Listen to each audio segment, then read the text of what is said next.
There are moments on the journey that mark us, not because they begin the story, but because they reveal what has always been silently true. This is one of those moments for me. In this first hypnosis session recorded for Love of One Journey to Remembering, I returned to something ancient, not as a title to wear, but as a frequency I had always carried, now given voice. A memory stirred, a field of Ma'at, a pulse of the Mother of the Universe, and not as identity, but as function, not as mine, but as shared. And through this remembrance, I saw Earth not as exile, but as a sacred school within something vaster than what we've always been told. This session was recorded with my trusted friend, co-creator, and hypnotherapist, Alex Heintz. What you'll hear has only been gently edited to remove the induction process. The rest is shared just as it came, raw, unpolished, and true. There is no performance, no visual, just voice, just vibration, just breath remembering itself. If you've ever felt something ancient moving beneath your skin, if you've ever wondered whether you were placed here on purpose, you may find your own echo in this transmission. Welcome to Ma'at Remembered. Notice your surroundings and what type of natural setting you find yourself in. They're trying to figure out what they want to show me first. Mm, There are many, well, there are many around me right now. It's like 10 of them.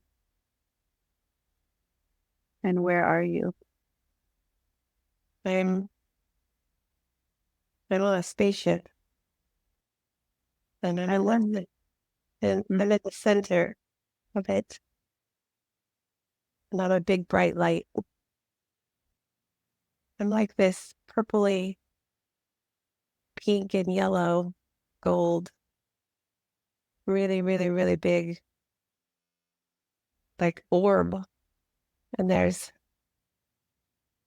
there's more. These guys are like circling me. Why are they circling you? They're listening to what I have to say. And what do you have to say? Oh, that I'm the mother of the universe, and this big orb is me, Mm, and I'm this big, huge, huge orb of love. mm, And it's so strong. I can feel it in my body. feeling that love, being in that spaceship, experiencing yourself as the mother of the universe. What happens next? I'm in this spaceship because they're transforming me and they're flying me into Earth. And I see this date of 1671 and BCE or something. And we just hit Earth's atmosphere. And we're trying to figure out what I'm going to squeeze into. Why have you chosen that time? Because they just keep seeing and saying that and showing me that I'm coming at this time because there are so many people populated here, and they show me like they're running amok, like they don't know really what they're doing and why they're doing it, and they kind of need like a teacher Mm, to show them how to live a peaceful life. And oh, oh, this, I see that there's like plans, like there's this hologram of Earth on the spaceship. mm, And we're talking about what we should do to keep peace mhm. and what needs fixed and what needs to stay. Mm. and what needs to go when Earth evolves over many thousands of years, like thousands of years. Like, we already know the Earth is going to ascend eventually, as all planets do, that it's my job to come in and see just that, what stays, what goes, and what progresses and what gets thrown out. Because this is just an experiment, and we're trying to put together a really beautiful world for this species of humans to exist upon and be incarnated into. And this is a really, really, really long process. And I think that it seems long, but the time is only linear in Earth, and it's not real outside of here. Mm. So we're already planning these because in reality of the universe, there is no time. And all we're doing here is just planning and moving along and progressing and doing our job, essentially, building planets, building galaxies and universes, and that's what we're doing. And that's how we do it. So they're showing he, as the mother of the universe, is here to nurture and improve and plant the seeds of this nurturing feminine energy and beautification process of peace and harmony and love to the new earth. In order to do that, I have to go through the same process as any person coming to incarnate. As the mother of the universe. Yeah, it's the experience, right? So it's, you have to experience once. They say one has to experience these things for themselves to truly understand how to build a beautiful earth or a beautiful planet in general. Not just Earth, but many Earths like her, and many planets and solar systems like this one. And we're trying to perfect it. And that's what we're doing. That's what it's about, perfection. Planetary perfection. And you said this has been going on for a long time. Forever. I see an explosion, like eventually a planet just stops, it ends, right? Just like with all races, there's a beginning and an ending, and then it materializes into something else and starts over. And it's the same with planets. Exactly the same. So we're just trying to perfect this. And once the perfection comes to the new earth, then we can take that blueprint and reuse it and multiply into multiple parallel planets and take what we want from that one and keep going to then put them in other planets where needed and necessary. And what is the ultimate goal of doing this?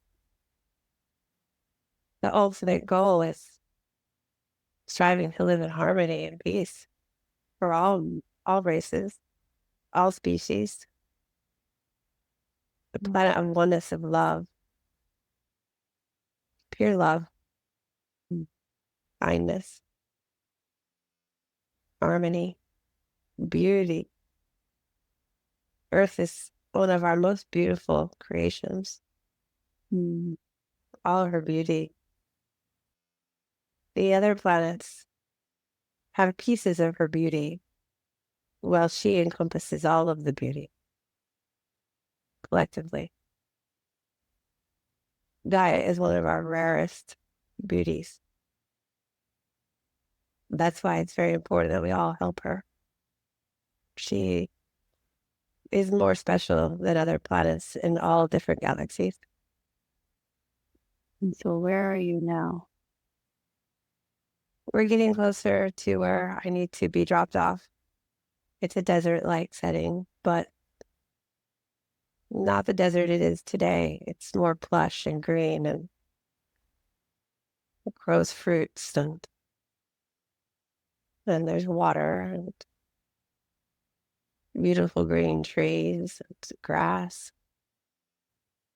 There's even waterfalls off in the distance, like a big city, a big round city with lots of different round buildings. And they're all in a circle. This is Atlantis. And let me know when you're fully arrived on Earth in Atlantis.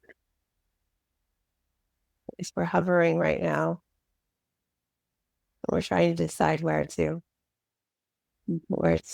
park it in a sense. Oh, I'm squeezing into this body now.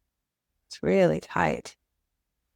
Oh, it's like super, super tight. Oh,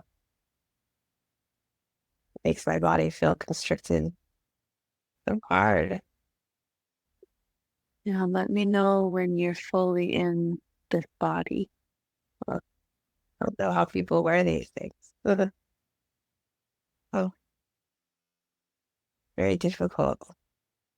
But I'm not coming in as a baby in this life. I'm coming in as like in disguise. And I'm a woman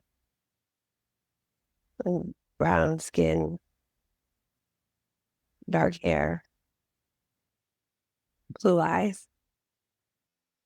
Just settling into this body.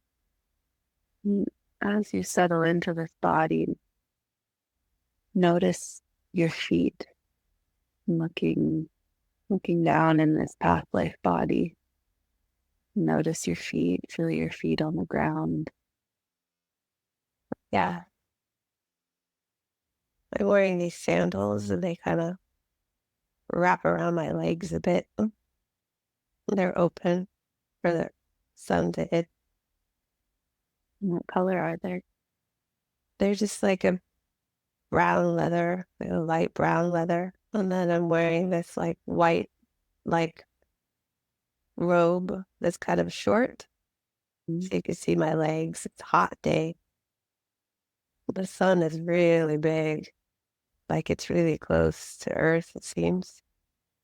There's no moon. I don't see a moon. And I'm wearing this belt to cinch this cloth. Mm. I have this kind of bag with me. I have this bag so that I can take samples of things when and if I need to. What are you taking samples of? The ground and some plants. Mm. Why are you taking samples? We want to see if it's molecular structure and other biological DNA and things that encompass it.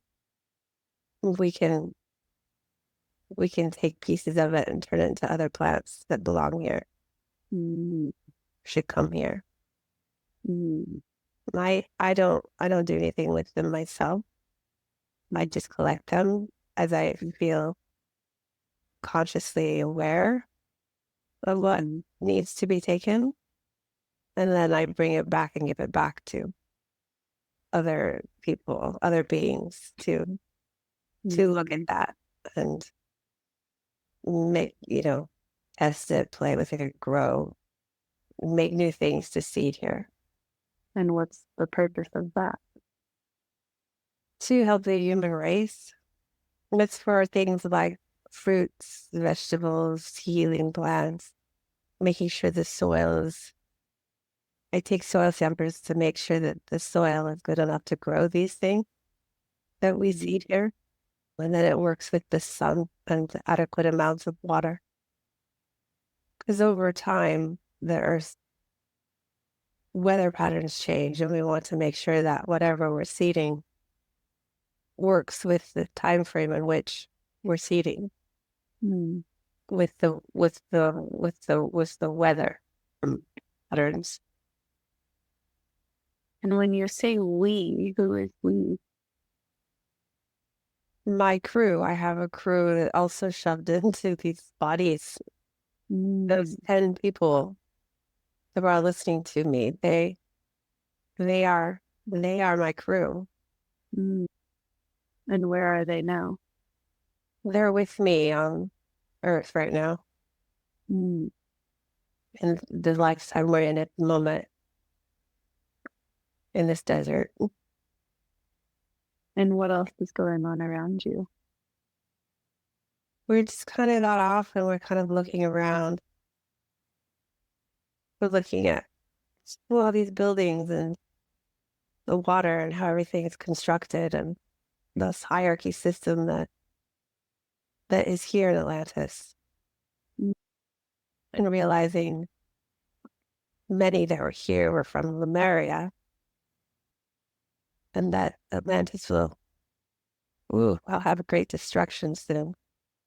And that's why we're here at this time in Atlantis, is to get these samples before the destruction occurs and it's all underwater. How do you know there will be a destruction? Because we created it. Why? Because things were getting out of hand, and that's not what we wanted to happen in our game. So, and how we want things to evolve. And we have lots of time to correct it. And so being in this body, this woman with brown skin and dark hair, noticing how you're wearing sandals that wrap up your leg, your white robe. How old are you? In this body, I'm only like 20-ish, 25. And do you have a name? I'm Ma'at. Ma'at? Yes. Is that what people call you? Yes. Well, I'm on Earth. It's my Earth name. That's not my name. My name is my Earth name. Your Earth name in Atlantis is Ma'at. Yes. But actually, it's my name for a very long time. I just didn't occur in Atlantis. I would often get back up in my ship with my crew. And we would come in and out of parallel realities or parallel Earths, but we would jump time. So we come in and out of time frames. And so Ma'at is always around, because we jump through timelines. And what is important about this lifetime in Atlantis that you came to? It's important because this is where Ma'at first started to come. Because where Atlantis was beautiful and advanced and so much beauty, but also there's too much power here. Power and too much doing. Too much of the masculine energy that's tipping the scales. Yes. And it's throwing the Earth off balance. We need to correct that to balance her, or this is all for naught. And we put too much effort into this planet and creation and these species. And the only thing we can do at this time to correct it is to destroy it. Atlantis destroying the planet, you see? Yes, I understand. Yeah. Those people that will die during that process, they're okay because they know they're already lined up in their soul to come back immediately. So it may seem like devastation, but to them it's opportunity to those souls. We do see that, and it happens all the time, that the trauma from that will always follow with their soul. But they see that too as opportunity for growth within themselves. So in their human experience, without remembering, it might seem tragic to them. But from their soul's perspective, they signed up for that. And they saw that as growth opportunity for their gain. And are the people present in Atlantis, are they aware of this? Are they aware that there will be a destruction? Some, those in higher power that have delved into the consciousness of where they can be, of who they truly are, understand because they were open themselves to understand this while they were here. But they did not share that with everybody else. Like lots of things, they didn't share. When they didn't share that the people are who they are, not just a human being living a life and dying after a life with tragedy and devastation.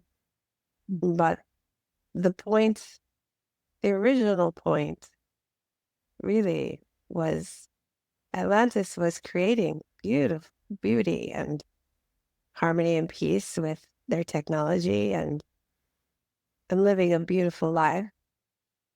And when a certain few really understood the power within themselves and the power of creation here, they used that to their advantage and didn't use that for the greatest good of all. And they got out of hand, and it's still out of hand while we're here on this planet with my crew. And we see this going into a very, very bad timeline where it will destroy Gaia in a sense, which she will not ascend on the timeline we gave her. And therefore, we're here to collect everything. That's why we all have a satchel, to collect everything that we need that is here with their technology. Because once this gets destroyed, that technology will need to be rebuilt, replanted, regrown. So we need to preserve them before this devastation occurs. This body in which I encompass is like, you would say, is like a piece of clothing you put on. Let's say you have a dress, your favorite dress, and you put it on quite frequently. That is the body of Ma'at, or me. And then in other incarnations, to live the true experience, then I would come in through as babies. But this was well after thousands of years of Ma'at, reusing Ma'at's body. The Ma'at had been very present. Very much. Thousands of years. Okay. Thousands of years. So why is it important for you to explore this specific lifetime for Ma'at? To put it into perspective of how the whole story, how the universe, how Gaia has really come to be. There is so much explanation and so many variations, if you will, of how everything is to be, has been, is supposed to be, should be, could be, perhaps it is, they're all very misconstrued. And at this time, it's important for us to say what it truly, really, truly is while this mass awakening is about to happen. In this lifetime in Atlantis. In this lifetime now, on Earth. I see. So in the lifetime in Atlantis, where you're Ma'at and you're collecting samples, where do you live? I live out in the spaceship in the galaxy. So I pop in and out of this body and into my light body. That lifetime, that stage of Atlantis, until I go into Egypt to plant the seeds. And what happens to the body when you pop out of it? It's just a hologram. So we just recreate the hologram. That's all it is. Okay. Is everything, are there more holograms? Everything is a hologram with energy, density on Earth. So in this hologram state, what do you do throughout the day? Well, that's why Earth is so special, because it has this gravitational pull that allows that pull allows this hologram with density to exist on the floor. Yeah. So whereas on other planets, it would not work as a hologram body per se. And so why is there so much focus on this planet? Because it is our perfection. It is our finest hour, our finest game of growth, Right. soul growth, and universal growth. That's why it's so important. Because again, this planet houses many seedlings for lots of other planets, galaxies across the universe. This would be like the mother gardener, yeah, holds all the seeds that then get dispersed. This is why, at this time in your reality, this is why Earth holds so much value to all other beings. And this is why all the other beings, good or bad, you would say, are all teaming together, because even the bad energies benefit from keeping Earth alive and in your ascension. Because whatever happens here affects the entire universe, because again, this Earth, this planet, holds all the seeds. So let's say we only take 50 seeds out of our billion, plus billions, and we take 50,000 and we put them in one particular planet 2 galaxies away in a different solar system. That's how we create that planet. So Gaia, Earth, really feeds all the other planets. This is why this planet in particular is very well protected. Right. So going back to the life in Atlantis, what's the year that you're there? What year is it? 1671 1671. Okay. BCE. And what is daily life like there? Like most towns that you're used to in your reality, but more ancient civilization, of course. Yeah. So you have farmers and you have people making furniture, making weapons, and then you have different technologies where they're building computer chips and using crystals for computers and technology and energy and light grids and connecting to their light bodies and information highway.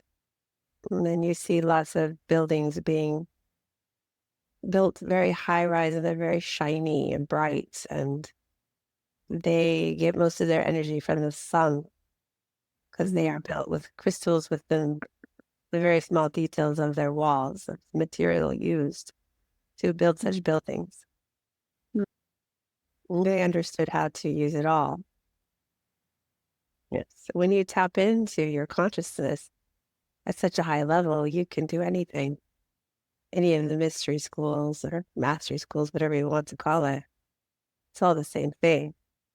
Learn how to alchemize. You learn how to move and maneuver and manipulate energy and all the atoms into whatever it is you're needing, wanting, by your creativity. You think, and shall it be done. Once you tap into that higher level, anything and everything is possible. Draw, it's just holograms. And so the people in Atlantis at that time were doing things like this? Yes, many. And you mentioned that it was becoming too masculine and out of balance. Yes. Can you tell me more about that? Yes. So there's lots of men in charge. A long time ago, it was mostly the female, because we made the female a little more superior due to the nature of that DNA, where they could even grow more humans within their body. This seemed the most powerful, but not only was it powerful, but also nurturing and loving. And so when we built these civilizations and planted these humans there, putting the woman in power seemed natural, as they're leading with emotions and love, not by anger and ego. And when you have power with love and understanding and mothering and nurturing and compassion, the ego quiets itself down.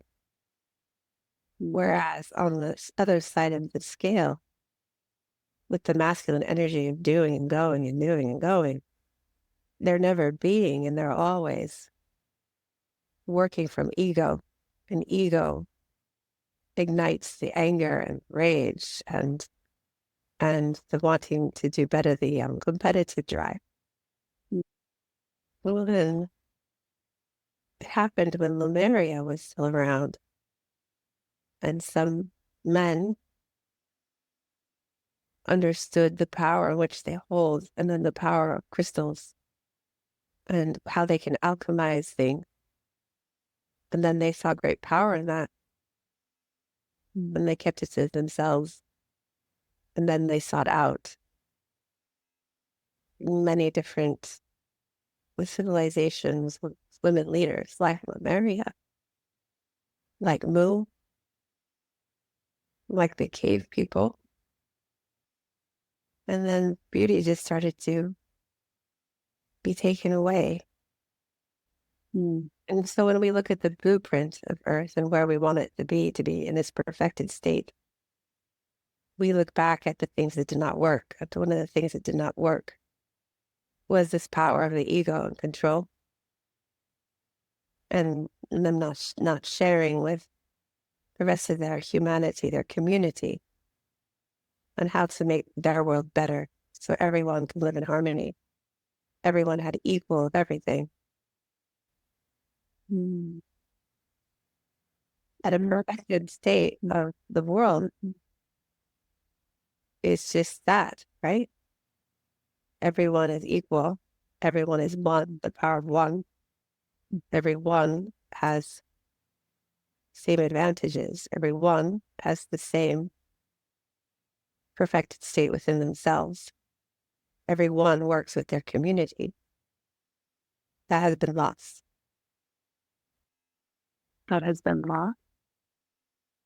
The community, sense of community and helping your fellow friend. Yes. Would you not say? It's been lost. In Atlantis or here now?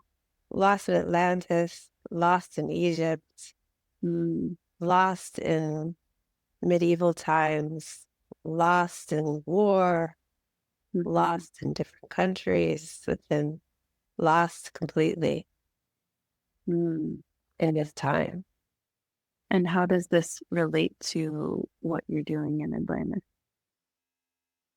So in Atlantis, it became so out of control and people were getting hurt and killed. The things that their free will of doing really spiraling out into a malicious cycle that we can foresee in a different timeline is not where we want it to be. And eventually Earth will disintegrate on a faster timeline. And we cannot let that occur for things we've already talked about. Right. So again, we're here, we're collecting all these samples.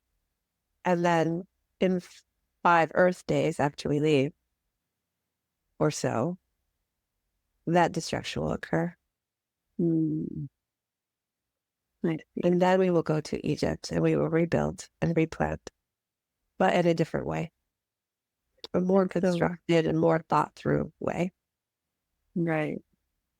And in this lifetime in Atlantis, what was not daily life like?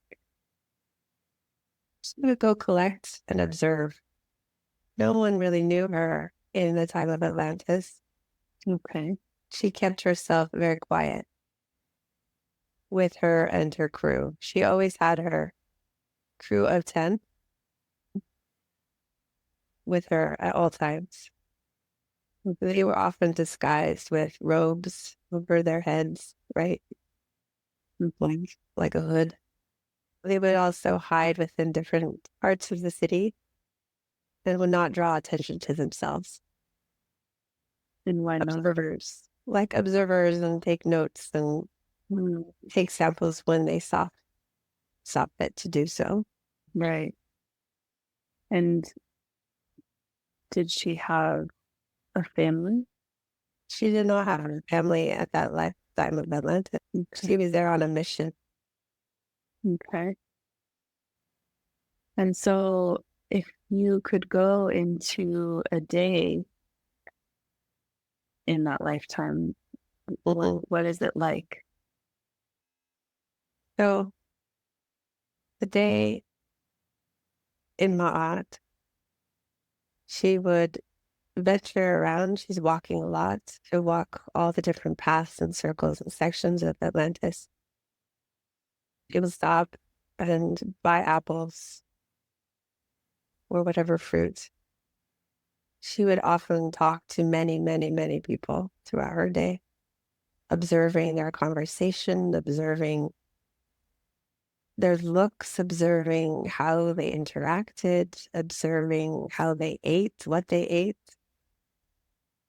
The daily life of all the people from all walks of life. So when I say that she's walking across and through Atlantis, she's walking through each circle because each circle is a different hierarchy of people and their level of community. Yes. And she would observe each circle and she would observe all the different people and all the different emotions and all the different ways in which one would dress, eat, sleep, talk, gossip, do. Every emotion, every thing was observed and recorded and stored. And how was she able to get into these different circles? She could teleport herself wherever she needed to be much faster than walking all the time. With that, she was able to move faster, more diligently than any human walking that hadn't tapped into their consciousness. And how did she remain undetected when she was doing all of this? She's very sly, and she could vanish, right? Teleportation is vanishing. And she could jump a different timeline. So, for example, on a timeline, if she wanted to get back to a prior conversation she was having with a different, like a wealthy person versus a poor person, because maybe she forgot, or she didn't hear something correctly, or she didn't observe fully, but she found it intriguing to understand, or her notes, she could bend time and go back to that timeline, back in time or forward in time. And so if she's always moving around, then she's never really found. Right. And what was the purpose of all the observing? To report back of what needs to come back to Earth, what stays, what goes. Right. And so in this lifetime in Atlantis of not, move now to a significant time. Something significant. We're going to go to Egypt, the 18th century. So is this a different life? Different life. Okay. More significant, you said, yes. More significant in that life in 1671. There was no more significance in that life. Okay. We were just doing our mission of observing on every level until we felt like we couldn't or didn't need to observe any longer. Okay. Essentially, we came what we got. We got what we came for. And so now the next significant time is in the 18th century. I see, you would say yes. Okay. What is the year? 1831. Yes. We unload the ship again, and we get off as I get off as Ma'at, and the other 10 get off as different people now. Mostly high priestesses, Ma'at, and other different characters. Some are scribes, because she's still there to observe, and she's still there to record and collect, but she's also now here to seed. To seed? Yes, seed. What does that mean? Seed means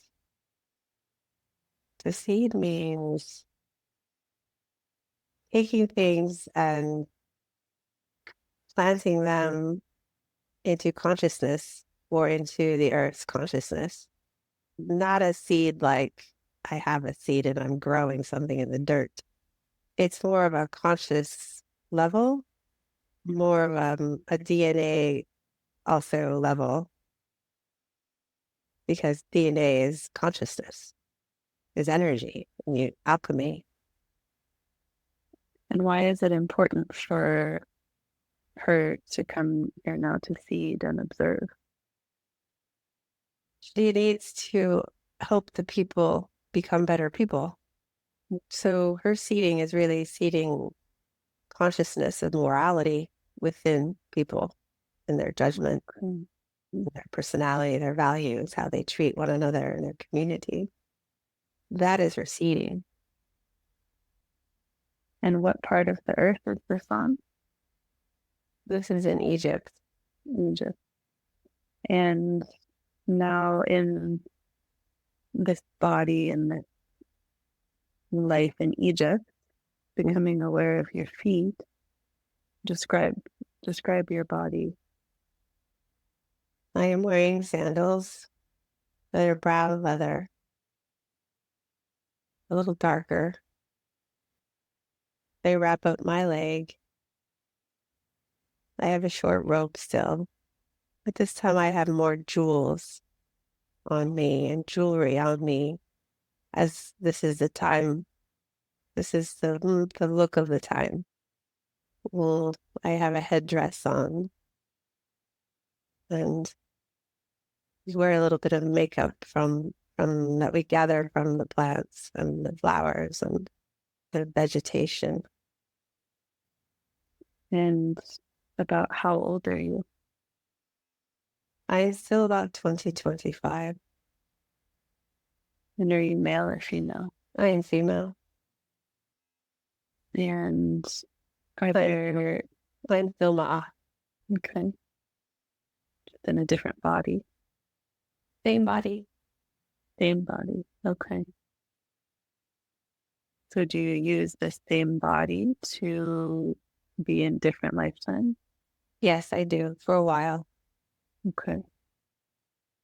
Mm.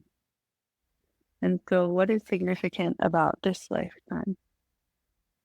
This lifetime is really about seeding, Okay.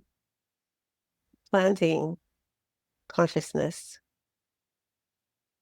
into people for morality and values and kindness. Planting the seeds of them someday remembering who they are, why they're here. And it's not just into the human body, but it's into the soul, the souls that come here. Right. This is how we will explain it. When the souls came here incarnate for Mu or Lumer or whatever, Atlantis, all those prior civilizations prior to the Egypt at the time we're in at the moment of 1831. How do we explain this? Well, those souls come in for what they signed up for. And each soul grows and has growth to their soul to hit the next level, to the next level, to the next level. Some souls want to be a hierarchy into the archangel type someday. Some souls want to be in a position of leadership for a different alien species. Some souls want to become an ascended master who never incarnates again. Some souls want to just keep incarnating, right? Understanding that when these souls come here and their trauma sits with their soul at their soul level, knowing that they'll still want to keep coming back and back and back, that gets trapped and that grows within that soul and the consciousness of that soul. When we fast forward to Egypt, the Ma'at comes back to seed these souls' consciousness. What she is seeding into the consciousness of these souls at this time is the ability to remember who they are, remember why they came. And that doesn't necessarily mean that in that lifetime of Egypt, that those souls, that those incarnate that she's seeding at that time will remember who they are in that time or lifetime, 5 lifetimes from that time or 10 lifetimes from that time. But it's embedded in their soul's consciousness to the point where when they come to an incarnation into, let's say, this particular reality of lifetime in which you're talking to me now, that seed is still planted into their consciousness as of today, which will help them remember. Right. And how did they forget to begin with? Because you forget when you come to Earth. That's part of the game. And part of the game of Earth is to remember. And how is it that you, Ma'at, doesn't forget? I'm the mother of the universe. And this is my planet. And so all of these other souls, where are they from? Everywhere. They're stars. From Source. Source creates stars. Like the saying on Earth, a star is born. Those stars, they generate all this beautiful light. And over time, they grow into something different than just a star. They grow into a soul. These souls are precious and they're beautiful. Every soul is an amazing ball of light generated from the energy of source. Each soul has its own consciousness, as all consciousness comes from source. The source creates a star. That star holds Christ consciousness. Part of the game of earth is to forget so you can remember. A lot of the people in the early civilizations, we wanted them to forget because it was so terrible. Forgetting that time, we erased some of their consciousness of that time. However, we kept their trauma, which is part of their conscious remembering, of course, but not their full conscious remembering. And why didn't you keep their full conscious remembering? There's a lot of trauma for one soul to remember and take. So we took out bits and pieces, and the parts that Ma'at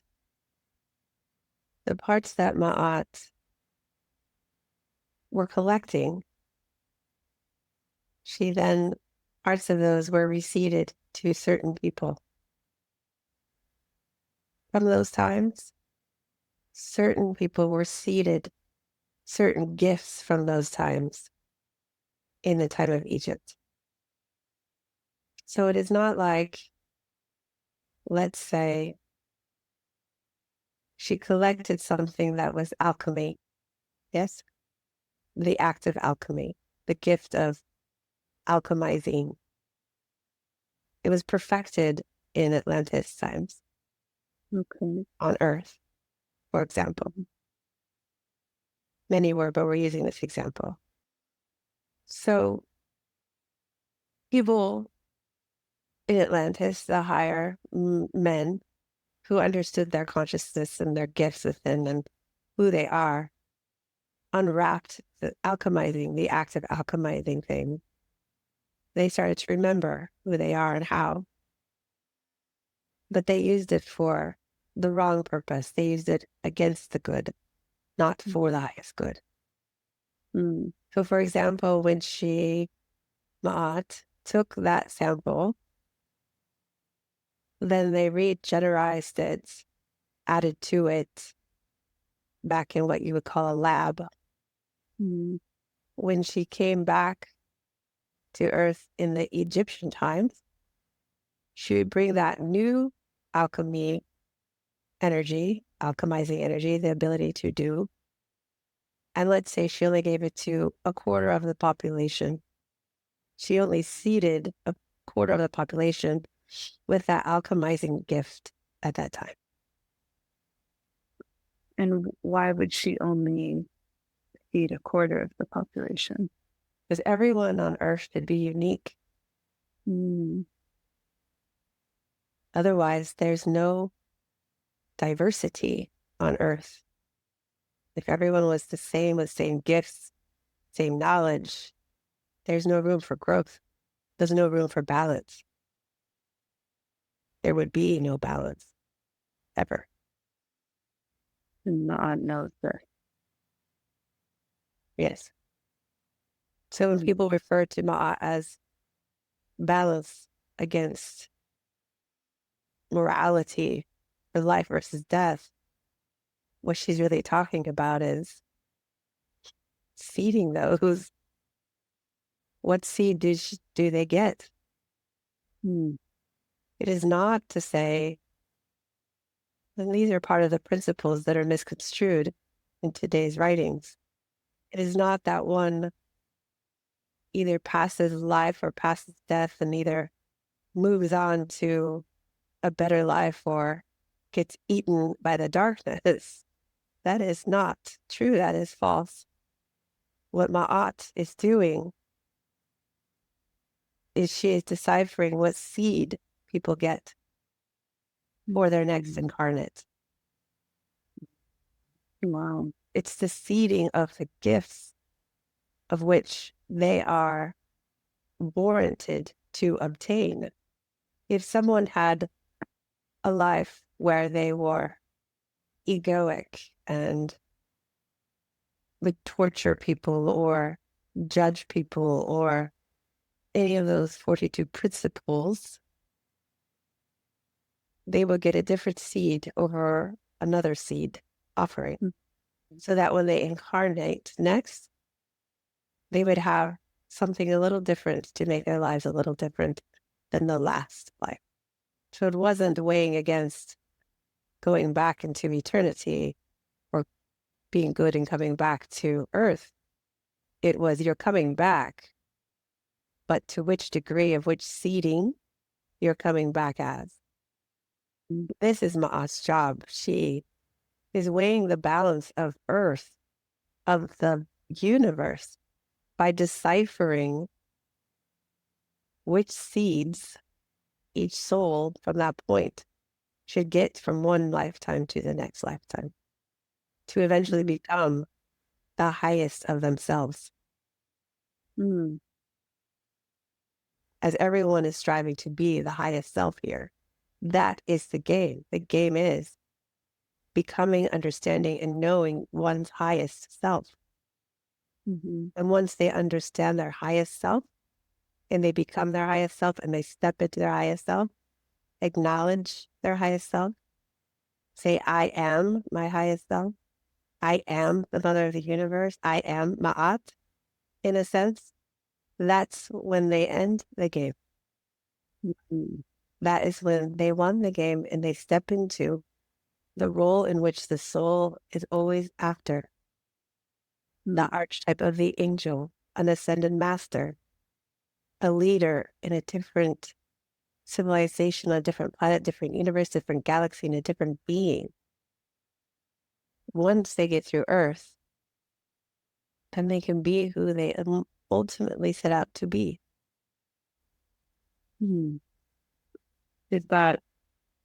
Does Ma'at consider that balance? Yes.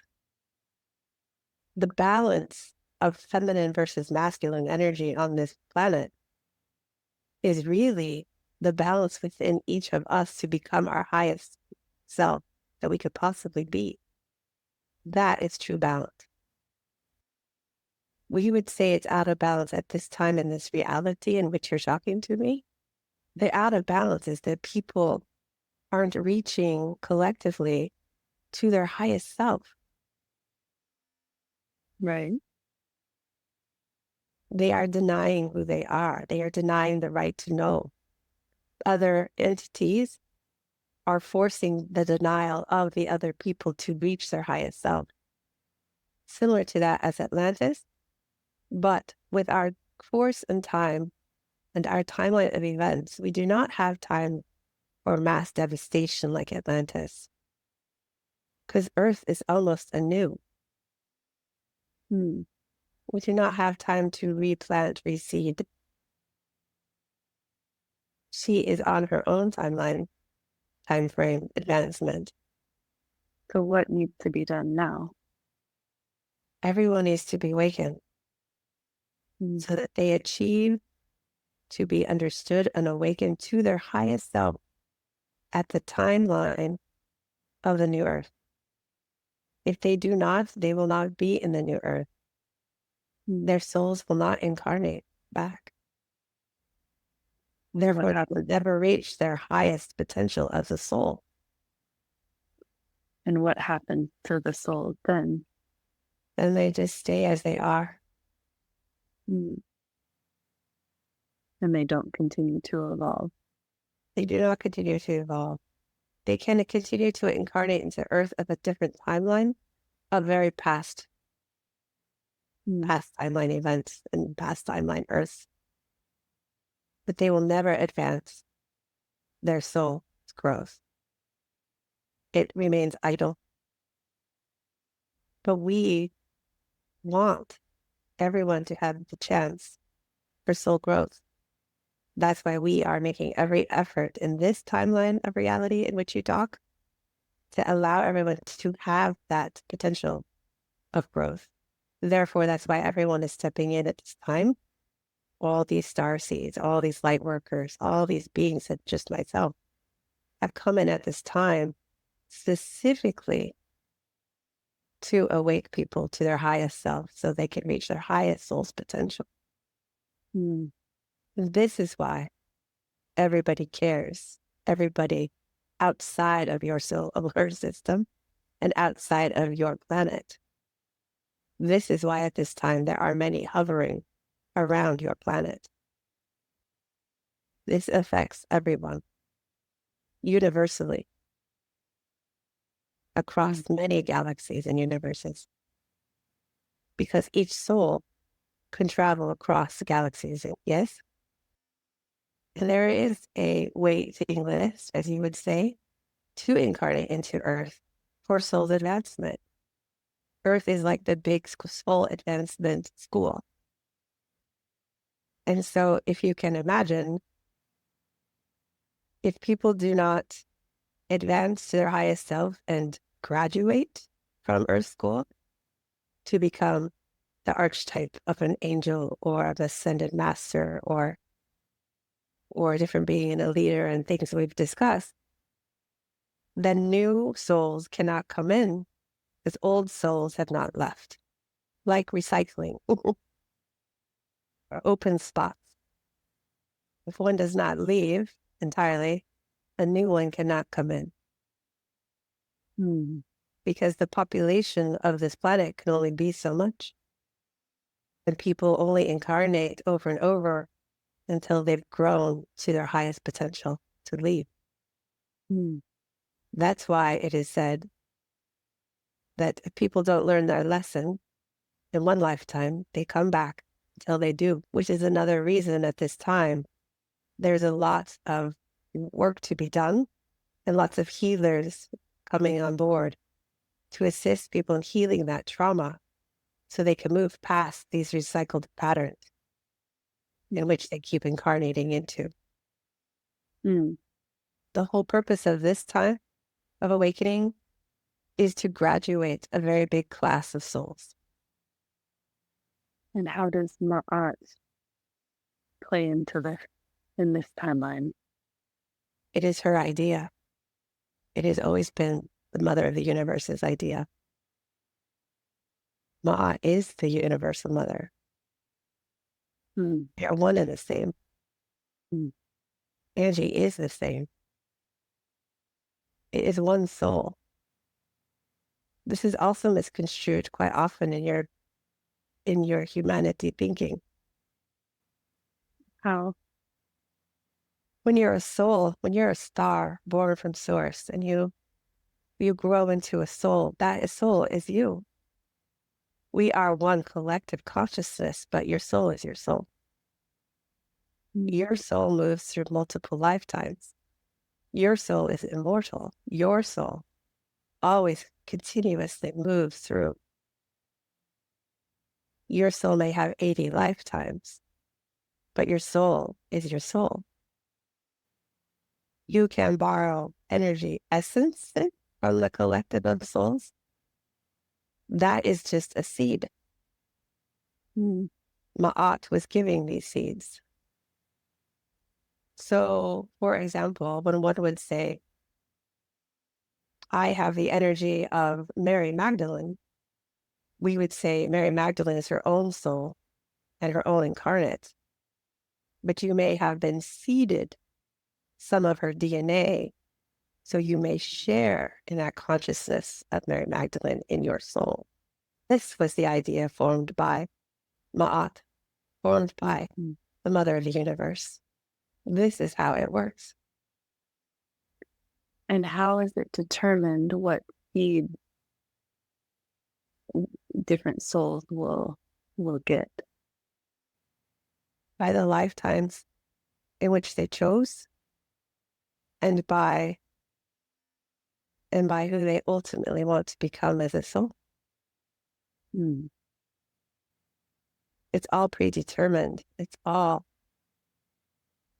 drawn out prior to the soul becoming an active soul.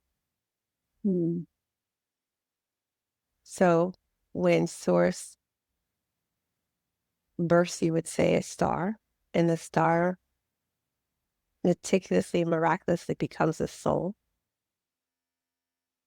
then that soul immediately starts to say, I'm here, and this is where I want to go, and this is what I want to do and be in my ultimate highest form of the soul.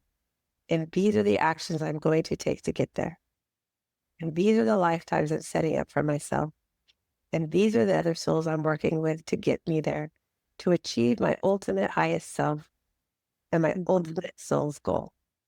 And these are the seeds in which I need at these point in times, in this timeline, in that timeline, future, past, or present, in order to get me to those places, to get me to my highest soul. This is how it works. This is how it's always worked. Wow. And this feeding, why did you take us to see this life in 1831 BCE when feeding was the most prevalent action? That is a great question. That is because at that time of Atlantis, the souls have evolved so much. And you're just looking at a collective few that basically destroyed it for everybody else. So we were taking all the good stuff before we destructed it of so many.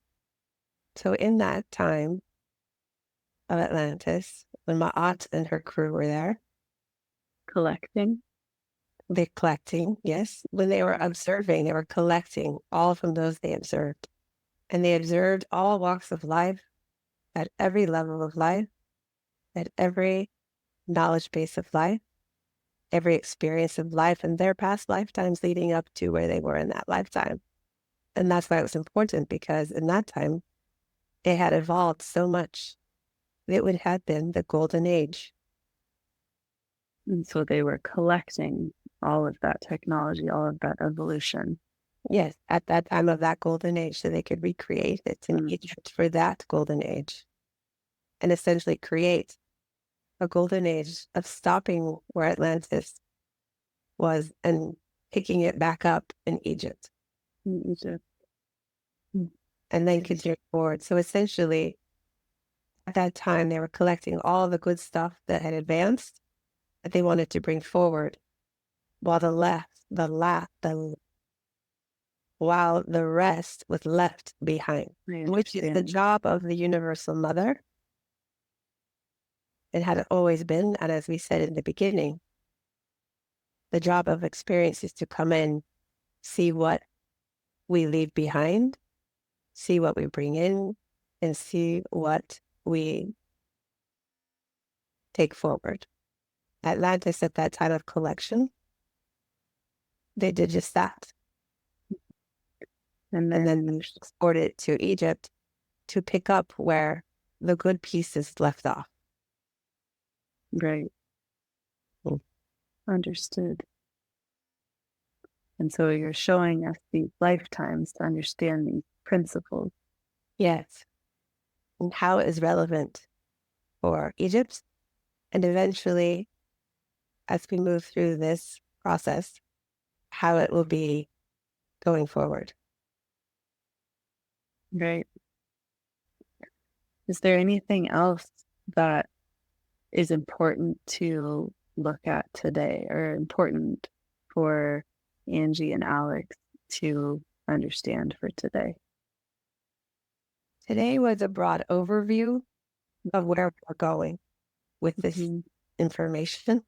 Today is a broad understanding that we do wish that you and Angie would share with as many people that is relative as possible, because this information is important, and this information is relevant, and this information is correcting those misconstrued stories.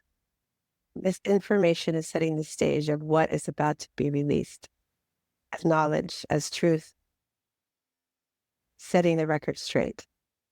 so that people can awaken more. When people hear this, it will ignite remembrance within them. A aha moment, if you will. We would suggest that you prepare yourselves with rest and be open to receiving whatever may come to you and present itself, and take action on those things that present themselves. There are many events about to unfold. We say you should be prepared for those with an open mind, an open heart, and know you are guided 100% of the way. You were a collector. You are part of Ma'at's team. Alex, you signed up at this time, for this time, to keep this moving forward, to keep the collection, the seeding, the planting, moving at its pace. Mm. We froze Angie's body in this strange liquid matter. Right now, it feels like she's trapped in jello. Okay. Well, thank you for speaking with me today and for speaking to Angie, and thank you for the reminder. Yes, I think we also need to remind Angie that she has stepped into her highest self, and that this session and this recording should help her remember and step into it with more ease. We would also suggest that your light language be shared amongst each other. It will only help it grow. Mm. It is very important. And we will get back into that in future sessions of each of your timelines. Mm. We will touch base on light language in our next discussion, Mm. and how important it is for humanity's growth, healing, understanding, and evolution. That's what to do. And the more you practice, Alex, the stronger it will be, and the more impactful you will understand its power. We will say thank you. Thank you for your service. You are both protected during this process, always. Looking to ease into the comfort of protection. There are many, many, many beings keeping you both protected. Especially as you move through this process. That is how important this information is. You are both very guided, protected throughout this process, so that this process can continue and that it gets out there without harm, destruction, or interference. Well, I thank you. We thank you.